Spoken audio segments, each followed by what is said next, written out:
The word defunct carries a certain finality, something that once was, but is no more. In the world of football, it's a term often reserved for clubs that have disappeared from the fixture list, faded from local memory, and whose colours no longer fly on match days. These are clubs that once inspired passion, community, and identity, but for one reason or another ceased to exist. This is part 2 of my series on defunct football clubs. In this video, we're going to look at another defunct football club which has been defunct for over a century. In the first episode, we looked at clubs like Rushden Diamonds, Chester City, Addlestone and Weybridge Town, Uckfield Town, and Three Bridges Ladies, each with its own unique rise and fall. Whether the result of financial mismanagement, structural change, or shifting community interests, these clubs left behind more than just empty grounds. They left behind memories, history, and sometimes unresolved questions. Today, however, we're going back even further, far beyond the recent past or even the mid-century leagues, to the very end of the 19th century.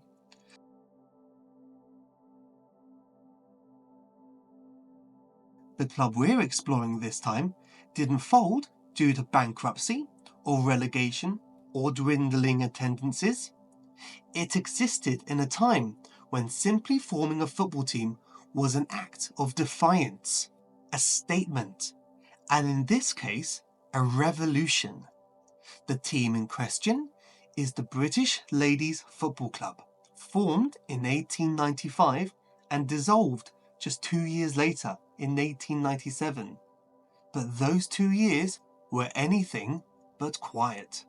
This wasn't just a football club, it was a challenge to the norms of Victorian society, at a time when women were discouraged, even forbidden, from engaging in competitive sport.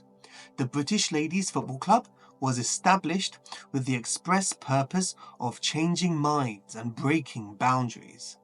They didn't just play matches, they made headlines, stirred controversy, and even filled stadiums, all while wearing the very early version of a football kit and challenging the deeply held belief that women didn't belong on the pitch. Their story is both inspiring and complex.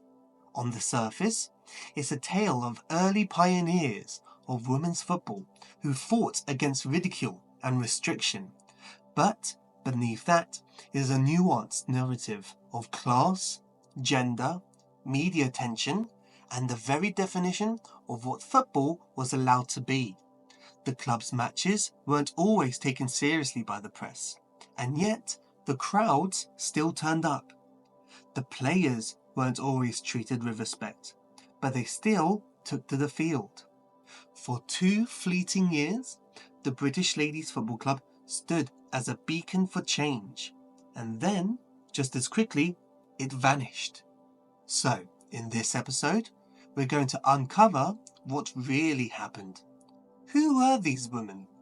What did they achieve in such a short space of time? And why does their legacy matter today more than ever? Let's rewind the clock to 1895 and kick off the story of the British Ladies Football Club.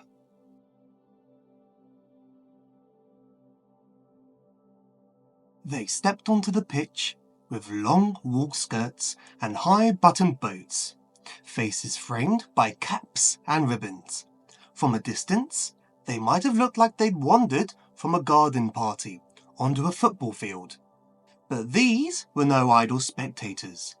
They were players, athletes, fiercely intent on the game, their breath clouding in the cold morning air, their limbs moving with the kind of purpose only conviction can grant. They played not in silence, but with cries of encouragement and sharp commands, forming shapes and rhythms on the grass that defied expectations of the time. The ball moved with a clumsy bounce, yet there was elegance in their strategy. Raw but undeniable skill honed in secret gardens and unwelcoming commons. Behind each determined stride was a story. Many came from respectable homes, their lives arranged by family expectations, social pressures, and a nation that struggled to see women beyond the hearth. But they weren't waiting to be seen. They insisted on being watched. Newspapers mocked their movements, yet still published their matches. Crowds came to scoff and stayed uneasy when they found themselves cheering. There was no blueprint, no established league, no friendly matches sewn neatly into Sunday routines, only raw ambition and borrowed fields. At times, their game was more than just football. It was theatre, protest, and performance. A challenge dressed as sport. Behind the scenes, a strange kind of leadership emerged.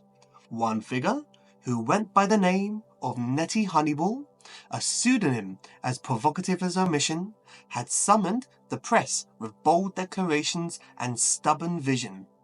She didn't just want women to play football, she wanted women to be educated, empowered, and unafraid. In her shadow, or perhaps her light, others gathered. Among them, Lady Florence Dixie, an aristocrat, adventurer, and suffragette who lent both name and legitimacy to the cause. She believed, with no lack of fire, that women deserved more than applause from the sidelines.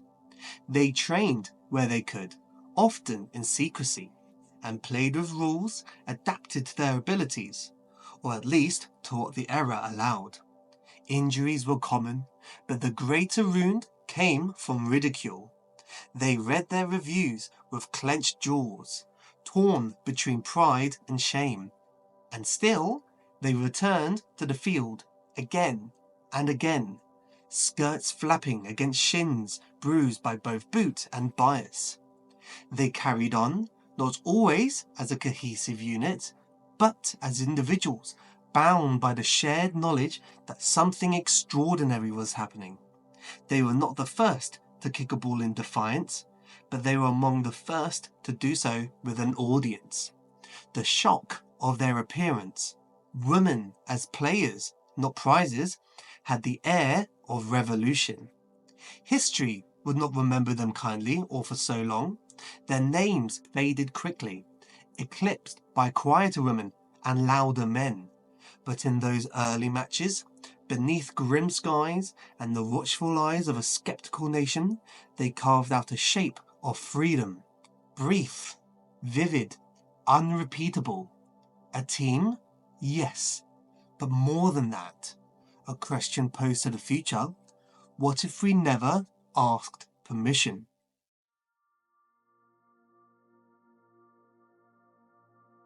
They were not chasing trophies.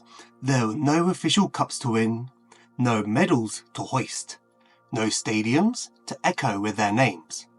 But what they built together, match by match, town by town, was something far less tangible and far more dangerous: legitimacy.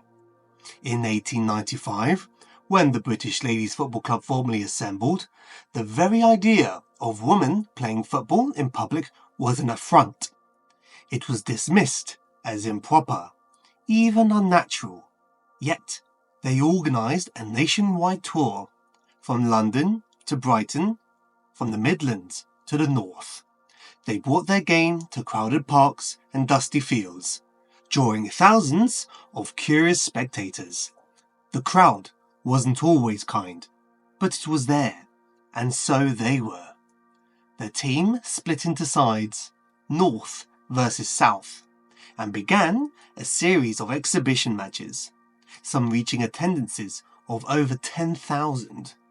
They played in front of jeering men and skeptical journalists, yet within minutes of each match, something strange often occurred. The sniggers quieted, the laughter faded. What remained was the sound of football, the thud of a boot, the cry of a teammate, the rising cheer of a crowd unsure why it was suddenly invested in a game played by women. Their play was rough by contemporary standards. Tactical understanding was patchy, the rules loosely enforced, but what they lacked in polish, they replaced with force of will. Each goal scored was a defiance. Each kick of the ball rewrote what could be imagined about a woman's place in public life. They achieved something even they may not have fully recognized at the time. They became visible. In a society that preferred women to be heard softly, if at all, they forced the country to look, not as wives, not as mothers, but as players, as agents of their own joy and ambition. Within the club, unity was difficult. Disputes over money, leadership, and purpose pulled them into competing directions. Nettie Honeyball faded from the scene, her mission perhaps fulfilled or exhausted. Lady Florence Dixie's public support cooled under the weight of criticism, but the players continued, some driven by sport, others by spectacle. The team itself was never just one thing, and that, in part, was its brilliance. In just a few short months, they had done what no one expected, toured the country, endured the backlash, and survived it, at least for a time. They hadn't changed the laws.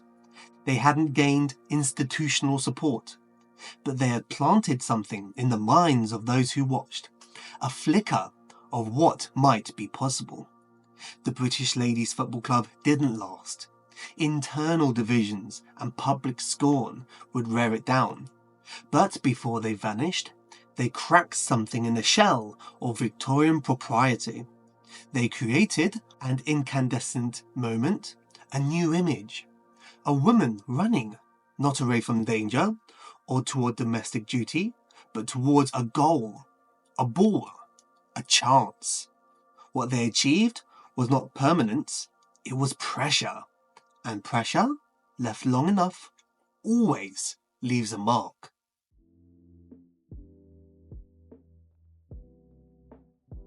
They were forgotten. No bronze statues, no place in official history books, no surviving uniforms tucked away in museum glass. The British Ladies Football Club disappeared from the public eye almost as quickly as they arrived, faded beneath ridicule, institutional silence, and the sheer momentum of a world not yet ready to remember them.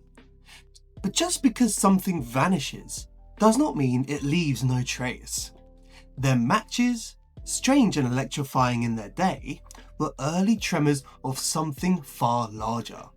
They weren't trying to change the world, but by stepping onto the pitch, they did. The football they played was more than a game.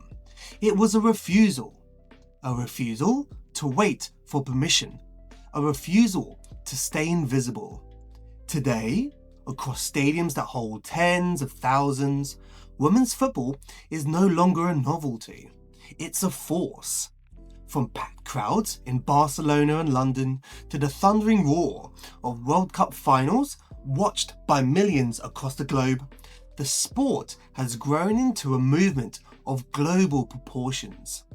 It is celebrated, televised, analysed. Girls grow up knowing they can not only play, but compete, win, and lead. Yet it's easy to forget how recently this became possible. It took more than a century of persistence, setbacks, and quick revolution to reach this moment. After the British ladies, women's football in England would face decades of resistance. In 1921, the Football Association banned women from playing on FA-affiliated pitches, calling the sport unsuitable for females. The ban lasted 50 years, half a century of institutional erasure. But history doesn't vanish completely. It lingers, in memories, in scars, in the work of those who come later. And this is why their legacy matters now, perhaps more than ever. Because legacy isn't just about who did it first, it's about who kept doing it when no one was watching, who tried, failed, and tried again. The women of 1895 did not play in pursuit of fame, they played so that someday other women wouldn't have to ask if they were allowed to. As we witness the rise of women's football around the world, in nations where the sport was once outlawed, in communities where girls now kick footballs with pride, in professional leagues finally finding footing, it becomes clearer. Progress does not come from nowhere. It grows from the shadows of pioneers. And if we don't remember them, we risk losing the truth of how hard won that progress really was. The British Ladies Football Club should be a part of our collective sporting heritage. Not as a curiosity, but as a cornerstone. They asked the question with their bodies, their presence, and their persistence. Why not us? And though their names faded, that question never did. Today, when women footballers ask for fair media coverage, safe playing conditions, and recognition, they are still answering the same question. When girls put on boots without needing to explain themselves, when entire generations grow up seeing women as champions, not just supporters, it is part of the future these early players could barely imagine, but helped make possible. Preserving their story is not nostalgia. It's not even woke. It's responsibility. Because history is fragile. It can be bent by those in power. It can be silenced. And women's stories, especially those that threaten to disrupt, have too often been buried. The story of the British Ladies Football Club reminds us that the battle for space, dignity, and respect on the pitch has never been just about sport. It has always been political. It's always been personal, and it continues. We remember them not because they won titles or changed policy, but because they showed up. They kicked the ball. They filled the silence with their own rhythm. They stepped into ridicule and made a match of it.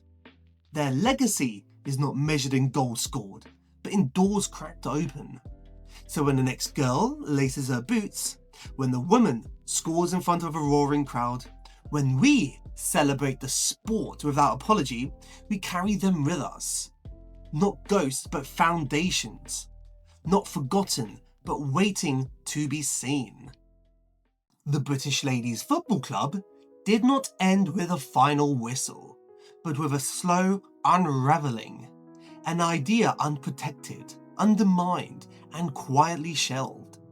After the flurry of attention in 1895, the tour that had once drawn thousands began to lose its luster. Public novelty faded, and without a stable fan base or institutional support, the matches struggled to draw meaningful momentum. Critics had always been louder than supporters. You can see it right now in all the Facebook and Instagram comments. Newspapers scorned the club's seriousness, mocking the players' form, appearance, and very presence on the pitch. For many, the idea of women playing football was still absurd, if not offensive. The ridicule took its toll, but so did the fragmentation from within. Leadership disputes, questions about money, and the departure of key figures like Nettie Honeyball left the club hollow at its centre. It had no governing structure, no pathway for development, and no league to grow into. What began as a bold cultural statement became a travelling exhibition, one that had worn out its welcome. Without Lady Florence Dixie's continued support, and without the new figures to carry the torch, the club quietly dissolved. No formal announcement marked its end. No legacy fund or archive recorded its achievements. It simply disappeared, as many women's stories have, undocumented, dismissed, and presumed irrelevant. But its disappearance was not a failure. the British Ladies Football Club served its purpose in defiance alone. It opened a door, however briefly, onto a future no one was yet ready to walk through. Though their time was short, the echo remains. Their disappearance tells us as much as their existence, that the right to play was never given freely.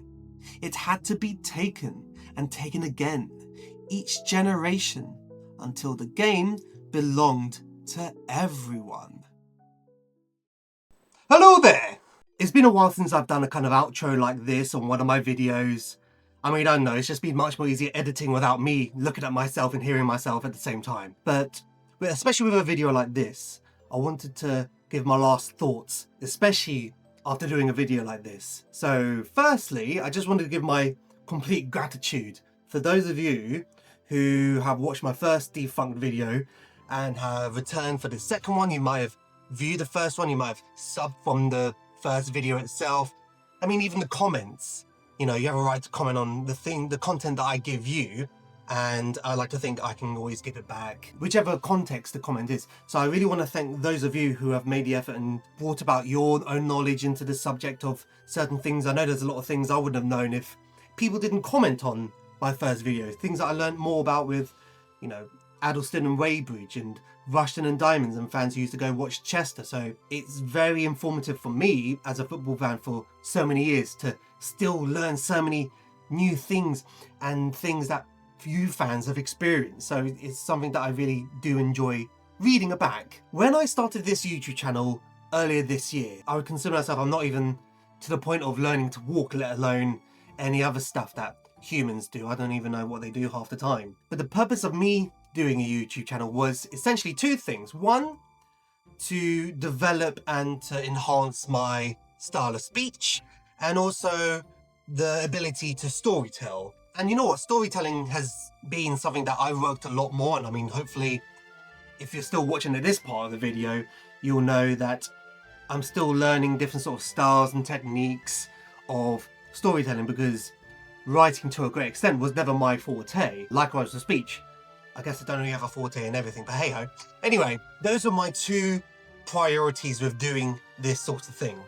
And there's still so much room for improvement for me, to an extent, being blunt and getting to the point instead of just dragging things on. But you polish things as time goes on. So I feel like I'm still in that part of my YouTube interest per se. But I think in doing this piece at the end of the video, it's very important that I clarify this. I'm a massive fan of football, and I'm a massive fan of men's football, and I am a fan of women's football. I like women's football. I have my own favourite women's football team. I have my own local women team that I normally go to watch. I enjoy women's football, not necessarily for the quality and the like.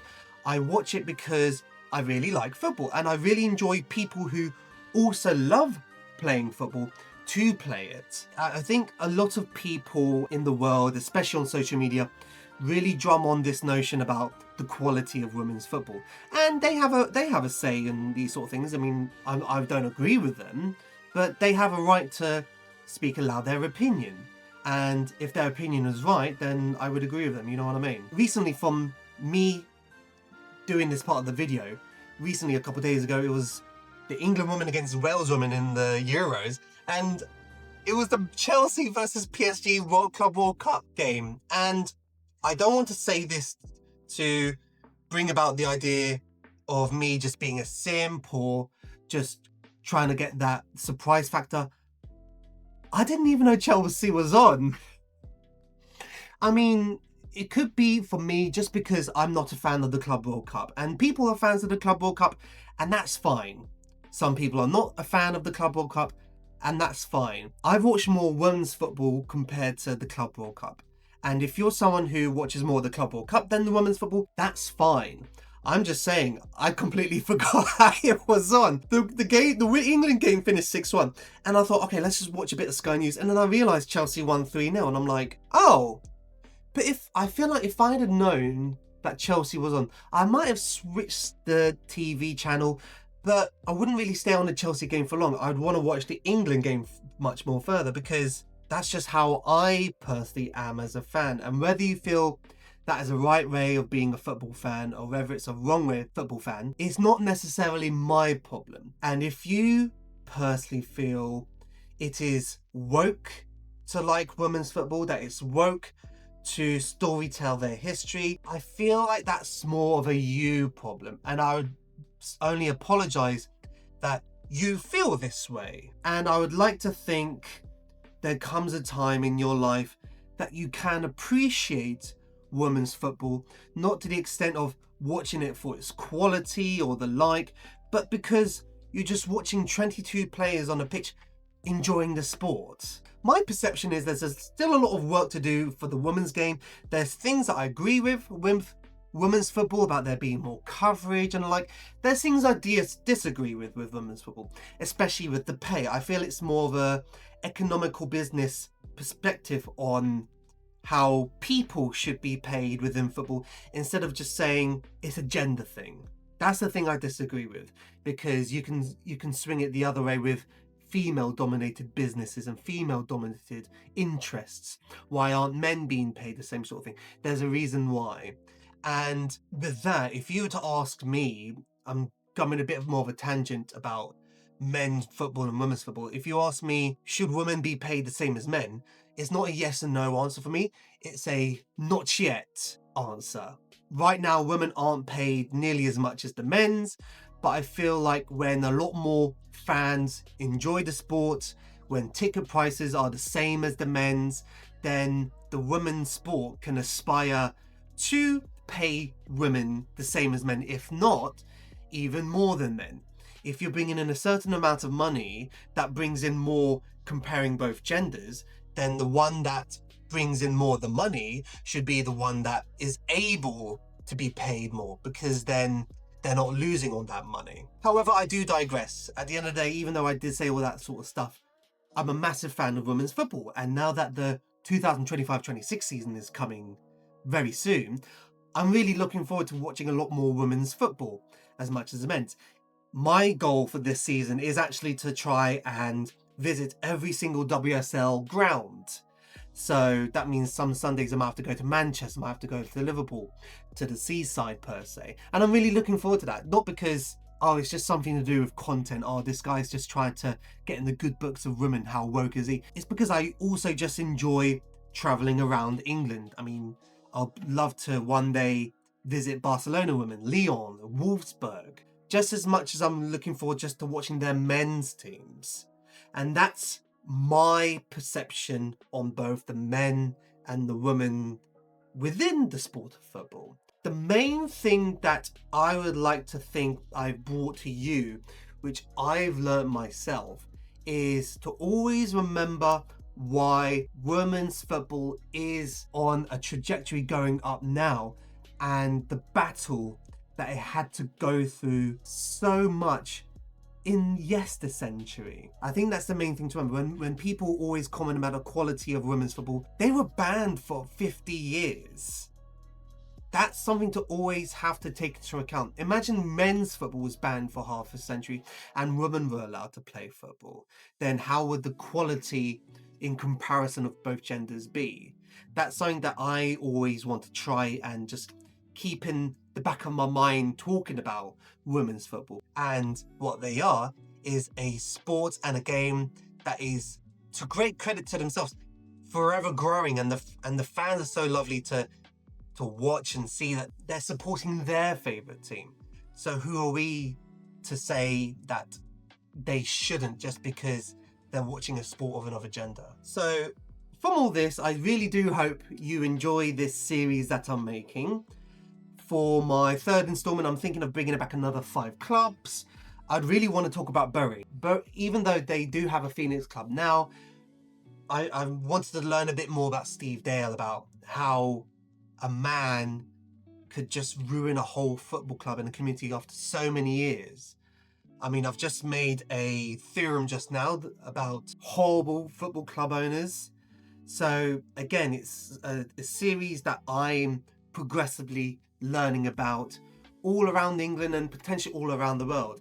So if this is your sort of content that you really enjoy just to listen to, I mean, I'll say this right now, I'm sure this will be more of a podcast kind of video, but it's sort of, if this is sort of things that I really do enjoy, then please make sure you continue subscribing, because it's been wonderful just doing this sort of thing, just my own opinions and thoughts and views on certain matters, just bringing it to you guys. And if you enjoy it and you agree with it, then that's great.